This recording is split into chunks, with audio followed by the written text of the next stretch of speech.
Mohono na beto dwa se ene empanifo ye no ano maamienu na wagitu mu se wonhwe na wonkonkopere eye se dibire se wakwakwaka mrase bedwani owo hono ne homoma ye maamiensa na sa maamienu Magdalene Neleme na afi Esther Asetna Mensa ene wakwakwaka eye mrase bedwani owo Helen Adjoa Entoso na we ni mpanifo ahodo bi a vetting committee ye wotimantem no apene se wonhwe na afi se adwumade e bekoso no wonyine wedendenden Apa NDC amanyoko ne mpanyifo tena ase wotimantam ne mu na won mepese primaries bedwam dibre ne BA wo wotimantam ne mu wototo wo mu ano no emam yensa pe na bro toto wo mu ano no ohunu so betumi ma makonya ama wo mato aso akopre dibre no emema mienu ana eka ho ne de wototo wo mu ano ewiye no anya de se woje wo mu etum ne senti woni wo kwan se dibre no wo mu epribiem Adom Kasee kopie mu honom no ensem bia man yensa edetu dwa eni minim da ye hwehwe Krachi kuro no ankasa no one ye ni nsuo ye wakosombo da ho nsuo ni ho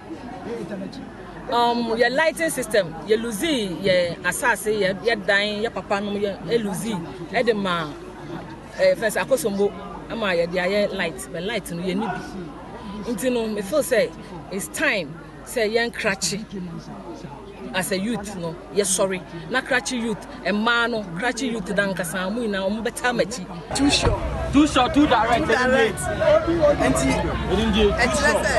say when we need the gap no be very big yes and on say o ma disqualify me no nti aka ye ma miensa na ma miensa ya ka I mean o mo nkasa ni mi say when it comes to the